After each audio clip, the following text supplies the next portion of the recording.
سب سے پہلے میں پاکستان کے چیف جسٹس عمر عطیہ بندیال سے مؤدبانہ گزارش کر رہا ہوں کہ کسٹوڈیل ٹارچر کا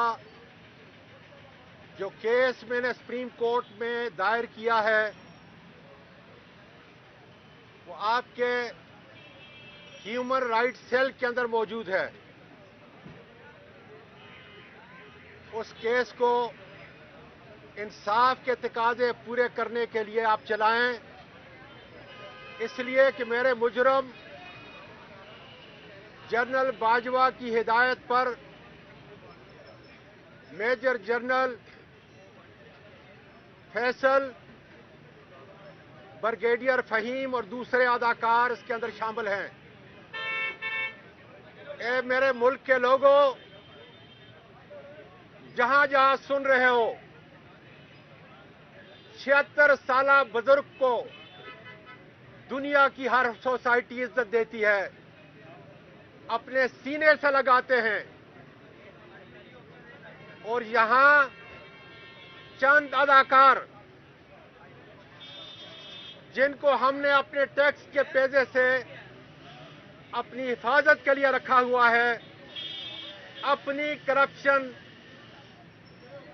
اور اپنے امپورٹڈ حکومت کی کرپشن بچانے کے لیے جس طرح میرے خاندان کے سامنے مجھ پہ تشدد کیا گیا، جس طرح معصوم پوتیوں کے سامنے مارا گیا، اور جن ظالموں نے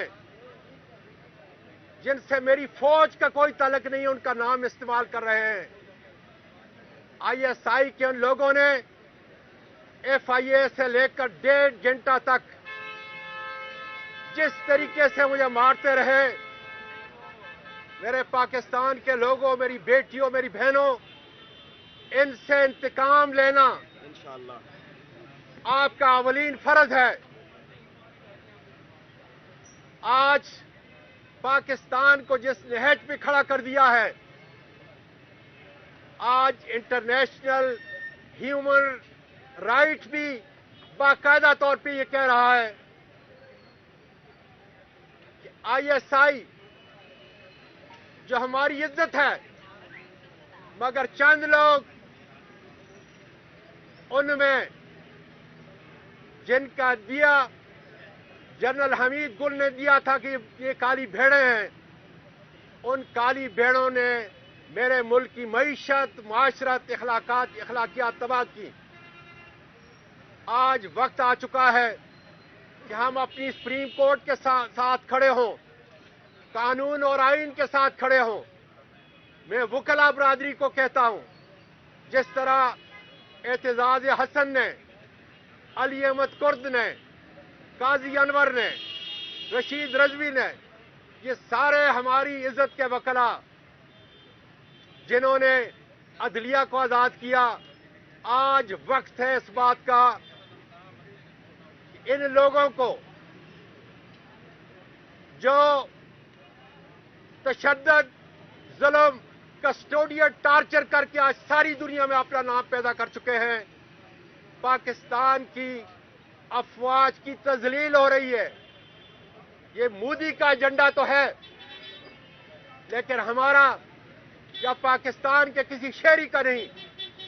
صرف اپنے ریئل اسٹیٹ کے پیسوں کو بچانے کے لیے، اپنی کرپشن کو بچانے کے لیے چوروں ڈاکوؤں کے ساتھ مل کر انہوں نے میرے پاکستان کو یرغمال بنا دیا ہے. جس طریقے سے عمران خان پر قاتلانہ حملہ کیا، ایف آئی آر نہیں کاٹی، جس طرح شہباز گل پہ اس کو زد و کوب کیا گیا، تشدد کیا گیا، ایف آئی آر نام کی کوئی چیز نہیں. اور جس طرح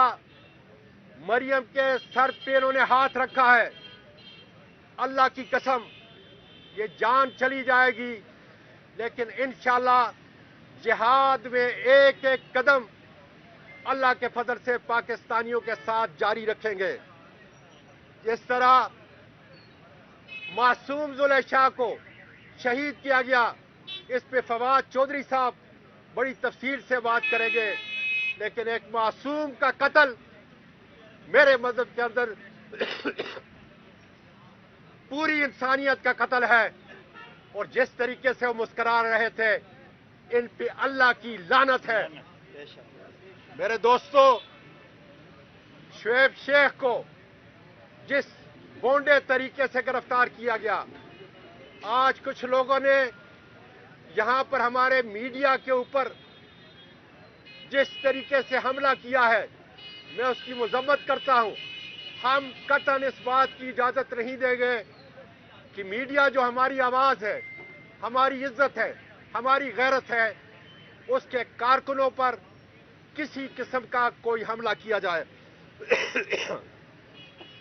باجوہ، آخری پیغام، تم کو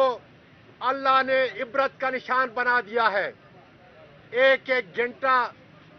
پاکستان کے چوک تمہارے لیے بند ہوتے تھے۔ میں آپ کی عسکری قیادت کو بھی یہ کہتا ہوں کہ اس سے عبرت لیں، اس لیے کہ یہ سب کچھ ہماری بہادر افواج نہیں کرا رہی۔ چند لوگ ہیں جو ریئل اسٹیٹ کے پیسوں کو، جو اپنی کرپشن کو، جو اپنی سرحدوں پہ جتنی سمگلنگ ہو رہی ہے، اس کے پیسوں کو بچانے کے لیے پاکستان کے عوام کو ان کے بنیادی حقوق سے محروم کر رہے ہیں۔ وہ سپریم کورٹ کے فیصلے پہ حملہ کر رہے ہیں، قانون اور آئین کی دھجیاں اڑا رہے ہیں۔ انشاءاللہ تعالی پاکستان کا بچہ کسٹوڈیل ٹارچر کے خلاف اور اس الیکشن کے انعقاد کے لیے سپریم کورٹ اور اپنے وکلاء کے ساتھ، بینچر بار کے ساتھ خدا کے فضل سے کھڑا ہوگا۔ پاکستان پائندہ باد۔